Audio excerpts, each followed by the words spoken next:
Martha Christina Tiahahu adalah seorang pahlawan wanita yang memimpin perang di medan tempur melawan Belanda. Ia sudah bergerilya saat baru menginjak usia 17 tahun. Walaupun kepahitan luar biasa ia rasakan saat melihat dengan mata kepalanya sendiri ayahnya dieksekusi oleh penjajah Belanda, ia tetap tegar dan terus melanjutkan perjuangannya dengan pasukannya yang masih tersisa.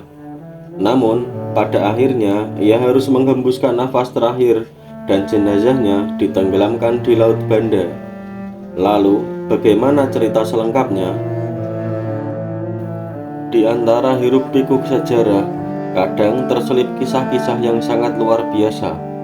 Pada video kali ini, kita akan menggali kisah inspiratif dari seorang remaja yang membuktikan bahwa keberanian itu tidak mengenal batasan.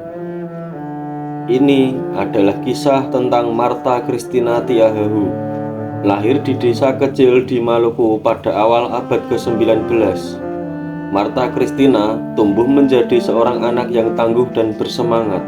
Namun, takdir memanggilnya untuk menulis sejarah baru yang luar biasa.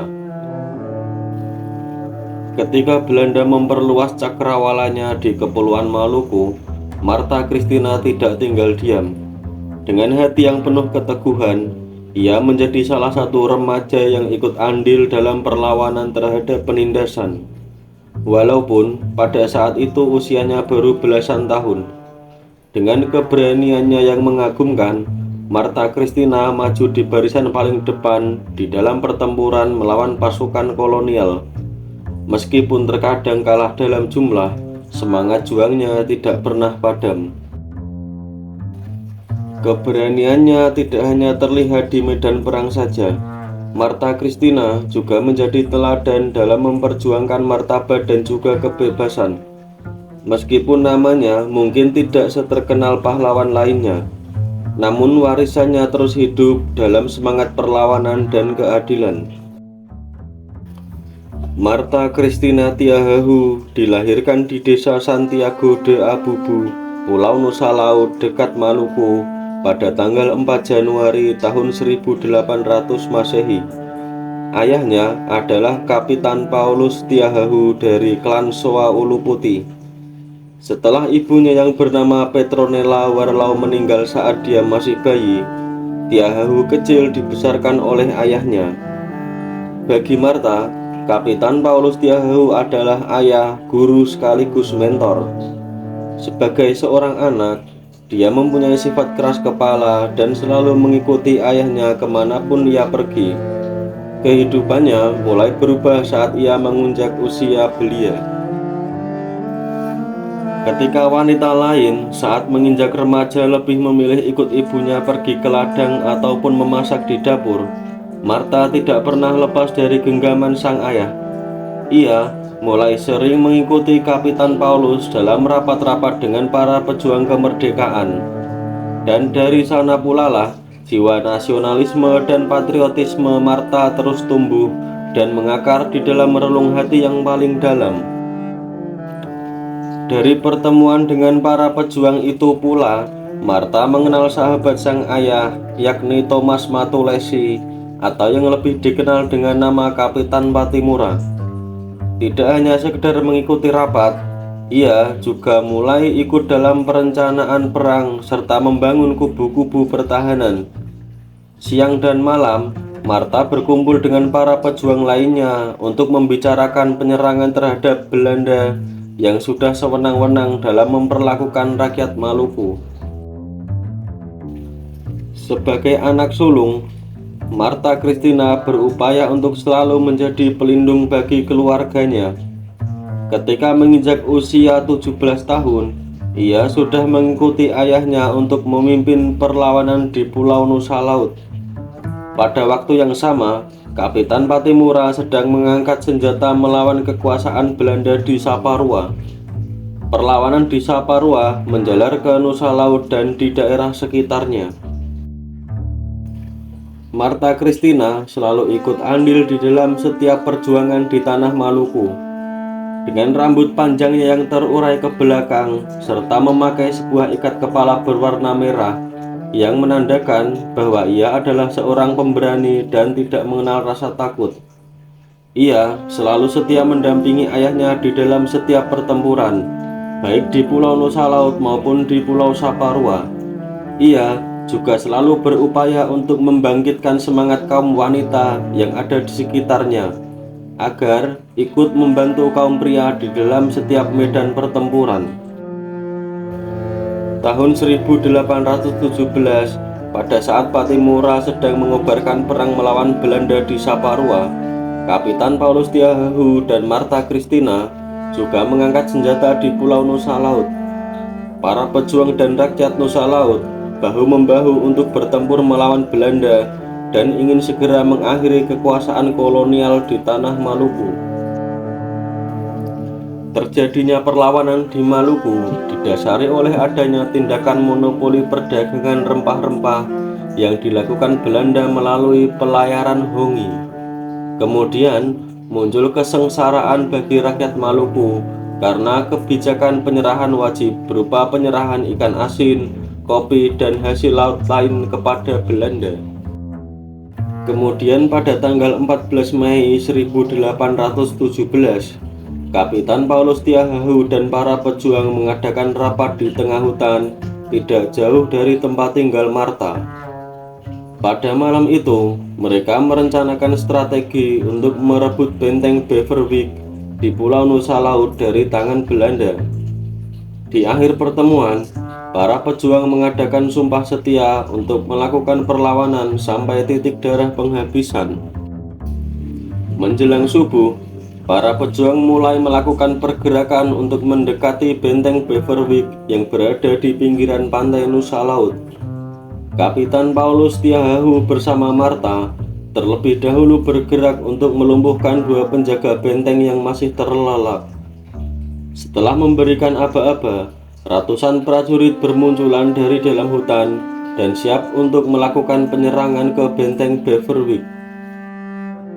Pertempuran segera terjadi setelah para pejuang berhasil masuk ke dalam benteng. Martha yang berhasil merampas senjata milik Belanda bergerak di barisan paling depan untuk mendampingi ayahnya memimpin pasukan. Karena tidak siap dengan penyerangan itu, pasukan Belanda kewalahan menghadapi serangan para pejuang Nusa Laut. Dan tidak butuh waktu yang lama, benteng Beverwyck segera jatuh di tangan pejuang Nusa Laut di saat sebelum fajar tiba. Setelah benteng Beverwyck berhasil dikuasai, para pejuang dari berbagai penjuru Pulau Maluku segera bergerak menuju Saparua. Mereka bermaksud untuk mendukung perlawanan Kapitan Pattimura, di mana Kapitan Pattimura sendiri telah diangkat menjadi pemimpin tertinggi perjuangan rakyat Maluku melalui sebuah upacara adat. Tidak ketinggalan juga Kapitan Paulus Tiahahu, Martha Christina beserta para pasukannya yang menggabungkan diri dengan Kapitan Pattimura dalam perang gerilya melawan pemerintah kolonial Belanda. Sasaran kali ini adalah merebut benteng yang dibangun oleh Portugis pada tahun 1676, yakni Benteng Duurstede. Tepatnya pada tanggal 16 Mei 1817, pasukan Pattimura mulai melakukan serangan besar ke benteng tersebut. Para pejuang berperang dengan api semangat perjuangan yang berkobar-kobar, sehingga singkat cerita benteng Duurstede berhasil dikuasai oleh pasukan Pattimura. Seluruh penjaga benteng termasuk Residen van den Berg tewas. Satu-satunya penghuni benteng yang dibiarkan hidup adalah putra dari residen, yaitu Juan van den Berg. Jatuhnya benteng Duurstede di tangan rakyat Maluku mengakibatkan kedudukan VOC di Ambon dan di Batavia menjadi goyah. Oleh karena itu, VOC kemudian memusatkan perhatiannya kembali untuk merebut benteng Duurstede. Segala upaya telah dilakukan VOC dengan mengirimkan bantuan tentara dan persenjataan perang. Namun, setiap penyerangan tersebut selalu gagal, hingga benteng Duurstede dikuasai oleh rakyat Maluku hingga beberapa waktu. Karena pada waktu itu pertempuran berpusat di Saparua, Benteng Beverwijk yang ada di Pulau Nusa Laut menjadi luput dari perhatian. Hal itu dimanfaatkan dengan baik oleh Belanda. Mereka menjalankan strategi licik dengan memanfaatkan seorang penduduk Maluku yang cukup mempunyai pengaruh di Nusa Laut, yaitu Guru Soselisa. Guru Soselisa yang dari awal memihak Belanda melakukan kontak dengan musuh dengan mengatasnamakan rakyat, menyatakan menyerah kepada Belanda. Dan tepatnya pada tanggal 10 Oktober 1817, Benteng Beverwijk jatuh kembali ke tangan Belanda tanpa adanya perlawanan. Mengetahui Benteng Beverwijk telah dikuasai oleh Belanda, para pejuang yang ada di Saparua dengan lebih mati-matian mempertahankan Benteng Dorstede agar tidak bisa direbut kembali oleh Belanda. Hal itu membuat pihak Belanda sempat kewalahan. Hingga akhirnya muncul inisiatif dari Komisaris Van Middelkoop untuk meminta bantuan dari kerajaan Ternate dan Tidore.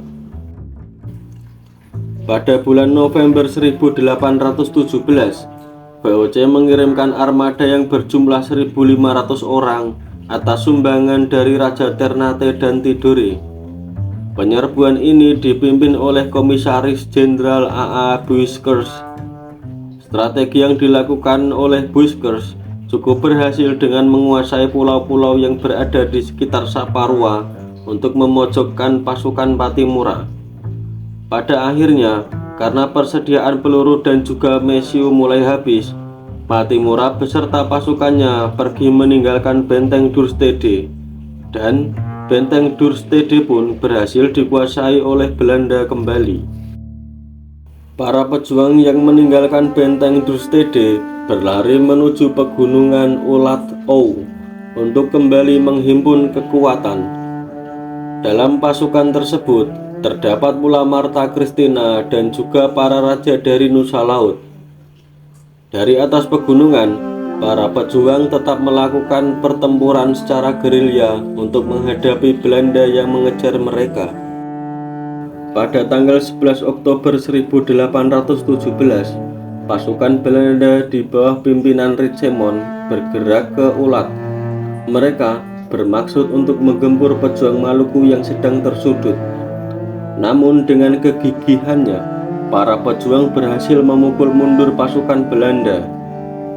Merasa tidak kuat untuk menghadapi para gerilyawan Maluku, kali ini Richemont menggandeng Mayor Bejes, diikuti dengan kekuatan 100 orang prajurit, bergerak kembali menuju Olat. Pertempuran pun kembali berkobar dan korban banyak berjatuhan di kedua belah pihak. Pertempuran yang sengit terus berlanjut, dan di dalam pertempuran ini Richemont tertembak mati oleh peluru pejuang Maluku. Mayor Bejes dan pasukannya segera bergerak mundur dan bertahan di tanjakan negeri Ou. Dari segala penjuru, pasukan rakyat mengepung. Sorak-sorai pasukan bercakalele. Di tengah keganasan pertempuran itu, muncul seorang gadis remaja berteriak menantang peluru musuh, sehingga memunculkan ketakutan bagi para pasukan Belanda. Dia adalah putri Nusa Halawano, Marta Christina Tiahahu. Sri Kandi berambut panjang terurai ke belakang dengan sehelai kain berang atau kain merah yang terikat di kepala. Dengan mendampingi sang ayah, Marta memberikan kobaran semangat kepada para pasukan Nusa Laut untuk menghancurkan musuh. Baru di medan pertempuran ini, Belanda berhadapan dengan kaum perempuan yang bertempur dengan heroik. Pertempuran semakin sengit ketika sebuah peluru pasukan rakyat mengenai leher Mayor Bejes. Setelah pasukan Belanda porak-poranda oleh gempuran pejuang Maluku, Vermeulen Kringer segera mengambil alih komando setelah Bejes dievakuasi ke atas kapal Everstein. Sehari setelah tewasnya Mayor Bejes, tepatnya pada tanggal 12 Oktober 1817, Vermeulen Kringer memerintahkan serangan umum terhadap pasukan rakyat. Ketika para pasukan rakyat membalas serangan yang begitu hebat ini dengan lemparan batu, Para opsir Belanda menyadari bahwa persediaan peluru pasukan rakyat telah habis. Maka, Vermeulen Kringer segera memberikan perintah untuk melancarkan serangan akhir. Pasukan rakyat mundur dan bertahan di hutan. Seluruh negeri Ulat Ou diratakan dengan tanah, dan semua yang ada di Ulat Ou di bumi hanguskan hingga tidak ada yang tersisa. Akhirnya, Martha Christina dan sang ayah serta beberapa tokoh pejuang lainnya tertangkap dan dibawa ke dalam kapal Everstein. Di dalam kapal, mereka bertemu dengan Kapitan Patimura dan para pemimpin perjuangan rakyat yang juga telah tertangkap oleh Belanda. Mereka lalu diinterogasi dan diadili oleh Komisaris Buykers. Para pejuang mendapatkan hukuman mati, sedangkan Martha sendiri dibebaskan karena usianya yang masih sangat muda. Pada tanggal 16 Oktober 1817, Martha Christina Tiahahu beserta sang ayah dibawa kembali ke Nusa Laut untuk ditahan di benteng Beverwyck sambil menunggu pelaksanaan eksekusi mati bagi ayahnya. Eksekusi Kapitan Paulus Tiahahu dilaksanakan di depan benteng Beverwyck dengan disaksikan oleh rakyat Nusa Laut dan juga oleh Martha sendiri. Sepeninggal ayahnya, Martha Christina Tiahahu masuk kembali ke dalam hutan untuk tetap bergerilya dengan pasukan ayahnya yang masih tersisa. Hal ini membuat kesehatannya terganggu. Dalam suatu operasi pembersihan pada bulan Desember 1817, Martha Christina Tiahahu beserta 39 orang lainnya tertangkap dan dibawa dengan kapal Everstein menuju ke Pulau Jawa untuk dipekerjakan secara paksa di perkebunan kopi. Selama di atas kapal, kondisi kesehatan Martha Christina semakin memburuk. Ia menolak untuk makan dan menolak untuk diberikan pengobatan. Dan pada akhirnya, tanggal 2 Januari 1818, selepas Tanjung Alang, Martha Christina Tiahahu menghembuskan nafasnya yang terakhir. Jenazah Martha kemudian disemayamkan secara militer dengan cara ditenggelamkan ke Laut Banda.